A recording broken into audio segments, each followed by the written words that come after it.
अखंड मंडलाकारं व्याप्तमेन चराचरं तत्पदं दर्शितम येन तस्मै श्री गुरुवे नमः। भारतवर्ष की अस्मिता के मूल अर्थों में प्रहरी सभी शिक्षक बंधुओं का मैं आनंद कुमार सिंह हार्दिक स्वागत एवं अभिनंदन करता हूं। मूल अर्थों में अगर भारतवर्ष में राम राज्य लाना है या भारतवर्ष में कुछ विशेष गेन करना है तो जिस चीज की सबसे ज्यादा आवश्यकता है वो है शिक्षक की। और जानते हैं स्कंद पुराण में कहा गया है कि तीन गुरु इस जगत में चौथा भयो न कोय, प्रथम गुरु माता पिता शिक्षक दूसर होए, और जो नाम बता दे राम का तीसर गुरु अमान, कर मूर्ख पद बंदना शीघ्र होए कल्याण। अर्थात तीन गुरु इस संसार में बताए गए हैं। प्रथम गुरु माता पिता। किसी बालक का जो प्राथमिक गुरु होता है वो उस बालक की माता होती है। तो माता और पिता देखने में दो लगते हैं लेकिन होते एक ही हैं। माता और पिता देखने में दो लगते हैं लेकिन होते एक ही हैं। तो प्रथम स्थान माता पिता का, दूसरा स्थान जो आपको एक सही मार्गदर्शन दे दे, और तीसरा स्थान होता है जो इस लोक से परलोक तक जाने का मार्ग बता दे। तो आज मैं आपको प्रशिक्षित स्नातक के विषय में बता रहा हूं और आप कैसे प्रशिक्षित स्नातक बनेंगे। इतिहास विषय के अंतर्गत आपको प्रशिक्षित स्नातक बनाने में इस विषय का कितना योगदान है और आप कैसे अपने लक्ष्य को प्राप्त करेंगे, इसके अंतर्गत कौन कौन से टॉपिक आएंगे और हमारी जो टीचिंग स्ट्रेटजी होगी वो कैसे होगी, इन संपूर्ण विषयों पर हम लोग चर्चा करेंगे। देखिए, जैसा कि सिलेबस आपके सामने है और उसमें जो पहला महत्वपूर्ण तथ्य है वो है पूरा ऐतिहासिक सांस्कृतिक पूर्व पाषाण युग। अर्थात यहां पर जो हम पढ़ाना शुरू करेंगे उसके मूल में एक ही तथ्य है कि हम लोग मानव के जन्म से, मानव के जन्म से लेकर के उसके विकास से संबंधित संपूर्ण तथ्यों पर विधिवत चर्चा करते हुए और पाषाण युग तक आएंगे। ठीक है। इसके बाद जैसा कि आपको मालूम है कि जो पाषाण युग है इसके तीन भाग हैं, पूर्व पाषाण युग, मध्य पाषाण युग, नव पाषाण युग। इनकी प्रमुख विशेषताएं प्राचीन युग, और इसके अंतर्गत उन सभी बिंदुओं पर चर्चा होगी जहां से विशेष रूप से क्वेश्चन पूछे जाते हैं, क्योंकि इसमें प्रश्न यह भी पूछे जाते हैं मालवा संस्कृति क्या है, कायथा संस्कृति क्या है, जोरवी संस्कृति क्या है। इन सभी चीजों को हम लोग पूरे विस्तार से लेकर के चलेंगे। और इसके अलावा सिंधु घाटी सभ्यता और इसकी संपूर्ण विशेषताओं पर विस्तार से चर्चा होगी। इसके आगे का जो हमारा सिलेबस है वो है वैदिक काल। ठीक है। वैदिक काल, वेदों से संबंधित जो भी तथ्य हैं उन सबको हम लोग पूरे विस्तार से पढ़ेंगे। और इसके अंतर्गत कुछ ऐसी चीजें भी आपको बताएंगे जो चीजें सामान्य रूप में सामान्य लोगों के पास देखने को कम मिलती हैं। ठीक है। तो वो सारी चीजें, और प्रत्येक टॉपिक के बाद हम आपको टेस्ट भी कराएंगे, क्योंकि जैसे ही एक टॉपिक समाप्त होता है उस टॉपिक के बाद 50, 100, 150 क्वेश्चन आपको दे करके और उससे संबंधित टेस्ट भी हम लोग लेंगे, जिससे आपको अपने ज्ञान का मूल्यांकन भी हो सके। हम लोगों का जो हम लोगों की जो टीचिंग स्ट्रेटजी होगी वो concept, fact and trick based होगी, क्योंकि हम यह नहीं चाहते कि आप भविष्य में हमसे कह सकें कि सर अमुक कमी रह गई। नहीं, हमको सिर्फ एक चीज चाहिए, आप सभी भारतवर्ष के मूल अर्थों में मार्गदर्शक बनने वाले हैं, इसलिए आवश्यकता है कि इफ नो बट, लेकिन किंतु परंतु का कोई स्थान नहीं। स्थान है तो सिर्फ आपकी सफलता का, इसलिए हमें आपके सफलता की गुरुदक्षिणा चाहिए और इसी के लिए निर्माण आईएएस एकेडमी के माध्यम से हम आपके सामने रूबरू हो रहे हैं। ठीक है, वैदिक युग के बाद पूर्व वैदिक काल, उत्तर वैदिक काल, मौर्य काल का राजनीतिक इतिहास, समाज एवं संस्कृति, गुप्त राजवंश, इसका राजनीतिक, सामाजिक और सांस्कृतिक काल, चोल वंश, प्रशासन, और इसके बाद हम लोग गुप्तोत्तर काल से आगे बढ़ते हुए हम लोग मध्यकालीन भारत में हम लोग जो है प्रवेश करेंगे। उसके अंतर्गत कुतुबुद्दीन ऐबक का योगदान, इल्तुतमिश का मूल्यांकन, बलबन का जीवन चरित्र, ठीक है, बलबन का जीवन चरित्र और उपलब्धियां, अलाउद्दीन खिलजी की उपलब्धियां, तुगलक वंश, गयासुद्दीन तुगलक, मोहम्मद बिन तुगलक, इन सभी पर विस्तार से हम लोग चर्चा करेंगे। सोचने की बात है, इसमें जो हमारी टीचिंग स्ट्रेटजी होगी, हम लोग पहले चार्ट के माध्यम से आपको किस वंश में किस शासक का शासनकाल कितना रहेगा और वह जो शासक है उस शासक ने अपने जीवन काल में क्या क्या कार्य किया। देखिए, मैं आपको बताऊं, जो प्रश्न पूछे जाते हैं, समाज, कला, संस्कृति और साहित्य, टीजीटी के अंतर्गत जो मूल प्रश्न पूछे जाते हैं, समाज, कला, संस्कृति और साहित्य, ज्यादातर क्वेश्चन इन्हीं बिंदुओं पर केंद्रित होते हैं। इसके अलावा विजयनगर बहमनी, इसके अंतर्गत आएगा विजयनगर बहमनी, मुगल वंश का भी, किसी भी वंश को जब हम शुरुआत करेंगे तो बिल्कुल जीरो से लेकर के चलेंगे। जैसे मुगल शब्द आया कहां से, मुगलों ने भारत में जब ये आए तो इन्होंने क्या क्या किया। जैसे मैं आपको बताऊं, हमारे विश्व परिदृश्य में एक प्रांत है जिसे मंगोलिया प्रांत के नाम से जाना जाता है, मंगोलिया प्रांत के निवासी मंगोल कहलाए। और यही मंगोल जब भारत में स्थायी रूप से रहने लगे तो ये भारत में मुगल के नाम से जाने गए। भारत में मुगल वंश का संस्थापक बाबर को माना जाता है। अब देखिए, चूंकि मुगल वंश का संस्थापक बाबर है और मुगल वंश के भारत में आने के बाद भारत को फायदा क्या हुआ, सोचने की बात है। तो हमारे यहां जो महत्वपूर्ण फायदा हुआ वो एक चीज है, आटा पीसने की आटा चक्की फारस से भारत लाने का श्रेय जिस राजवंश या शासक को जाता है उस शासक का नाम मुगल वंश का संस्थापक बाबर है।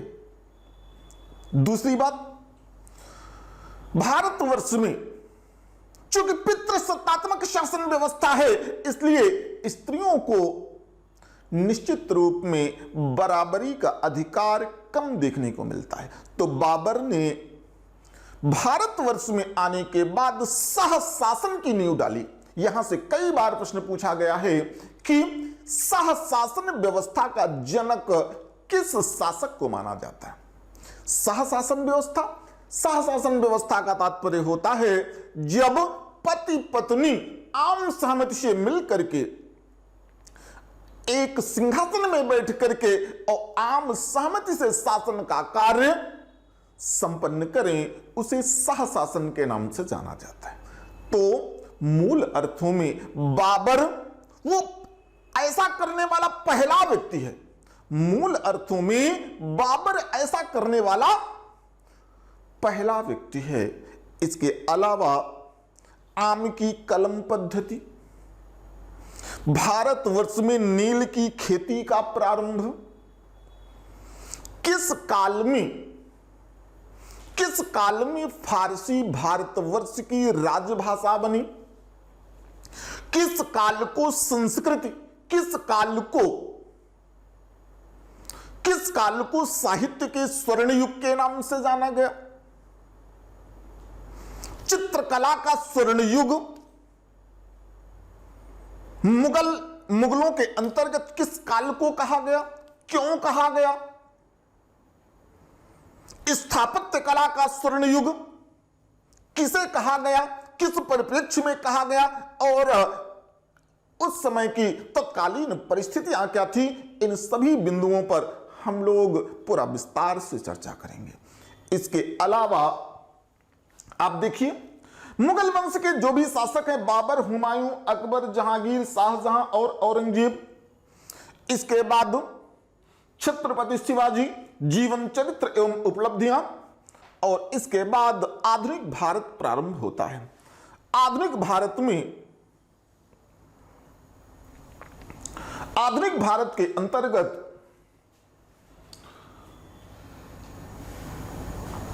1858 से 1950 ईस्वी के बीच का जो इतिहास है उस पर विस्तार से चर्चा होने की आवश्यकता है। यूरोपीय कंपनियों का भारत में प्रवेश,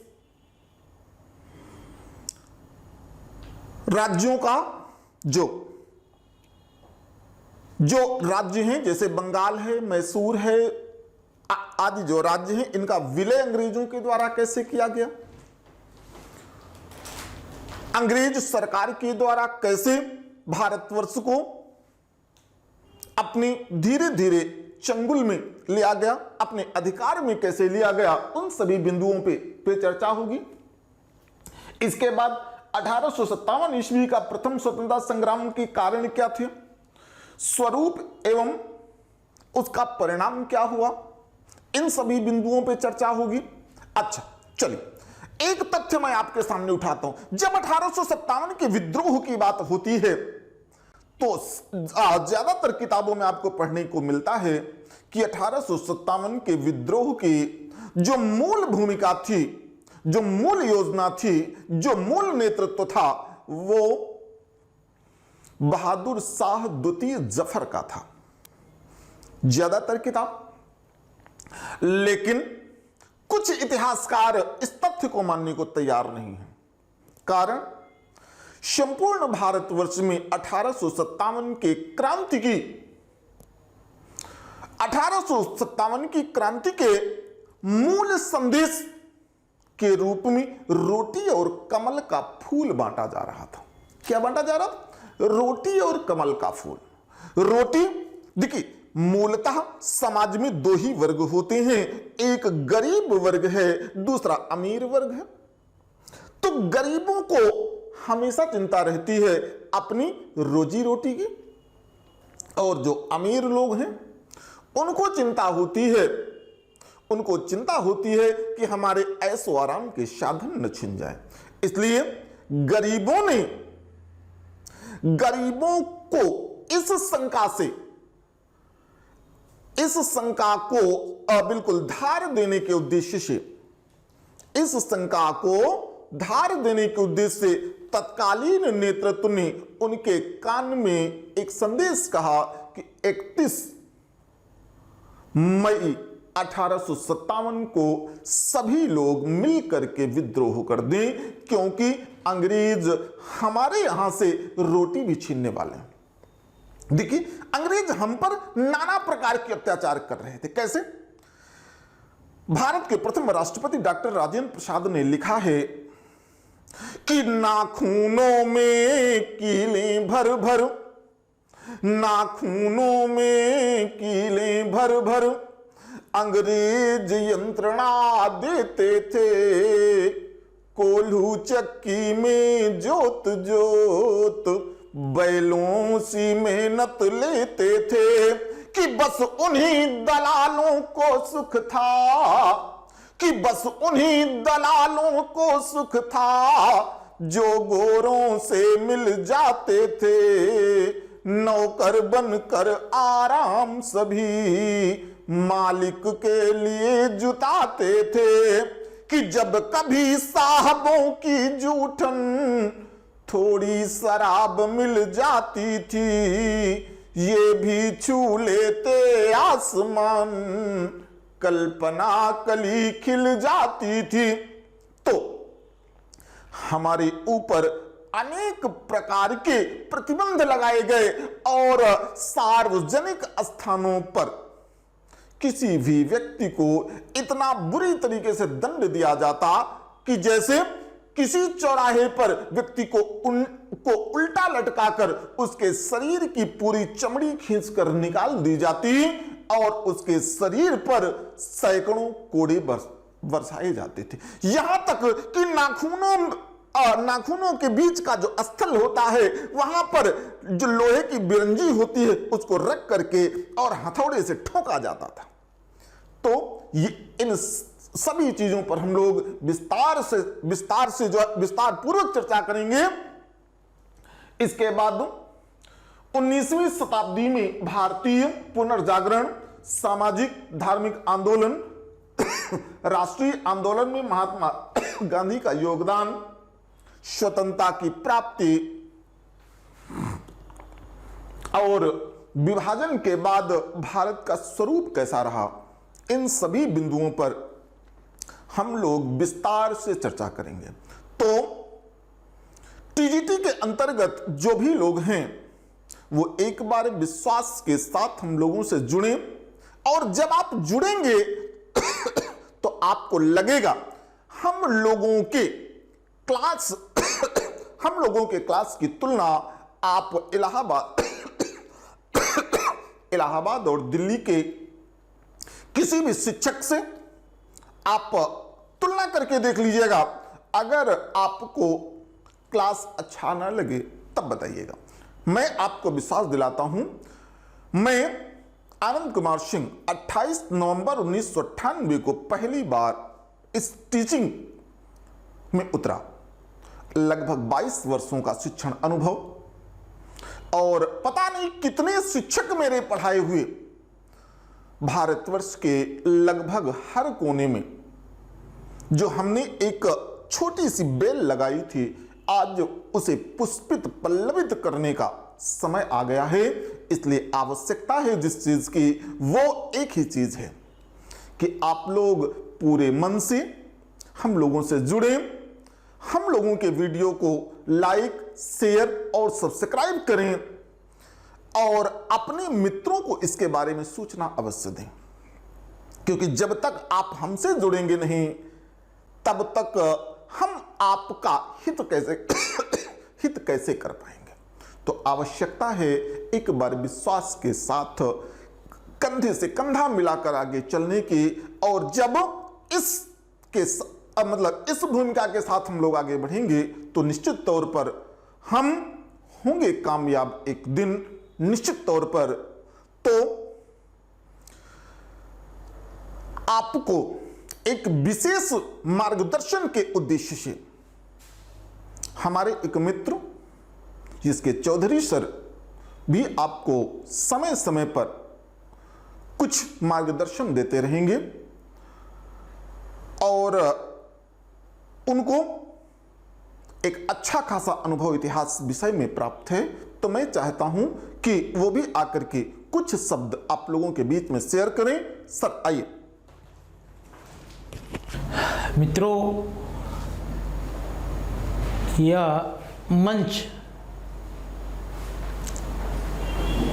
आपके लिए नया नहीं है, बल्कि ये विगत एक दशकों से लगभग कार्य कर रहा है और ऑफलाइन में ये परिचय का मोहताज नहीं था। परंतु जैसा कि आप जानते हैं कि अब ऑनलाइन का एक ज़माना सा आ गया है, तो उस ज़माने में घर बैठे आपको सारी चीज़ उपलब्ध हो जाए, इससे बेटर क्या हो सकता है। तो हम सभी लोगों का एक प्रयास है कि निर्माण आईएएस के बैनर के तले टीजीटी पीजीटी का बैच भी प्रारंभ किया जाए और आपको अभी तक आपने जहाँ भी पढ़ा होगा या सेल्फ स्टडी होगी या अन्य इंस्टीट्यूट के टीचर होंगे, जैसा कि अभी थोड़ी देर इसी वीडियो में पहले मेरे अभिन्न मित्र, काबिल मित्र आनंद सर ने आपको बड़े बड़े दृष्टियों के साथ जोड़ा है, सिलेबस के कुछ पत्ते भी खोले हैं, तो निश्चित तौर पर मैं भी उसी विधा से जुड़ा हूँ और समय समय पर जैसा कि है विशेष टॉपिक के साथ साथ क्वेश्चन कराने का जिम्मेदारी जरूर मैं लूँगा। और साथ साथ जैसा कि जानते हैं सिलेबस आपने देखा ही है, सिलेबस में बहुत बताने समझाने की ज़रूरत नहीं है। और उसके बाद अगर फिर भी कोई समझ ना आए तो आप कम से कम जब ये वीडियो जाए तो निश्चित तौर पे हम लोग लगातार वीडियो अब भेजने के प्रयास में हैं, लगातार वीडियो बनाए जाएंगे टॉपिक वाइज। कोशिश ये है कि टॉपिक वाइज वीडियो जाए और साथ साथ में उसके बाद फिर क्वेश्चन सॉल्व कराई जाए, जिससे आपके मानस पटल पर वह पूरी तरीके से विराजमान हो जाए। निश्चित तौर पर जैसा कि आप जानते हैं माध्यमिक चयन आयोग में एक बड़ी वैकेंसी आनी है, लगभग 20,000 की वैकेंसी है। तो उस वैकेंसी को कम से कम आप इसको लाभ उठाएं और हम लोग इसके पीछे आपको लाभ देने के लिए तत्परता के साथ खड़े हुए हैं। किसी भी अवसर पर कभी भी जब आप करेंगे तब हम लोग तैयार रहेंगे 24 आवर्स, और साथ साथ में एक क्रमबद्धता के साथ इतिहास से आपको जोड़ने का प्रयास किया जाएगा इस मंच से। बस इससे ज़्यादा आपसे और क्या कह सकता हूँ।